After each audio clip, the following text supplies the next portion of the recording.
अस्सलाम वालेकुम नाज़रीन, मैं हूँ इकराम 7 एज न्यूज़ में आपका खैर मकदम है। GHMC शहरी अवाम को बेहतर सफ़र की सहूलतें देने से खासिर है।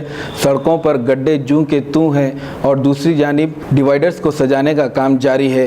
इसकी एक ही अहम वजह हो सकती है ट्रंप की बेटी, जो कि बहुत जल्द हैदराबाद का दौरा करने वाली है। आपके स्क्रीन पर आप जिस लड़की को देख रहे हैं उसका नाम है इवांका ट्रंप। ये अमरीकी सदर की बेटी है और आजकल हमारे मोदी जी जिस तरह मुल्कों का सफ़र करने में मसरूफ़ हैं, उसी तरह ये ख़बर भी गर्म है कि ट्रंप की ये खूबसूरत बेटी बहुत जल्द हैदराबाद के दौरे पर आने वाली है और हुकूमत की मशीनरी उसे खुश करने में लगी है।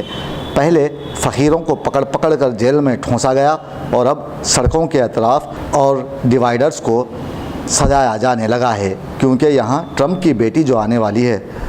GHMC हालिया बारिश से हुई तबाह सड़कों पर ध्यान देना मुनासिब नहीं समझता और आने वाले मेहमान की मेज़बानी में कोई कमी ना हो, इसका खूब ख्याल रखा जा रहा है और शहरी सड़कों की नागुफ्ताबा हालत पर खून के आंसू रोने पर मजबूर हैं और इन्हीं सड़कों पर एक्सीडेंट के वाक़यात भी ज़्यादा होने लगे हैं।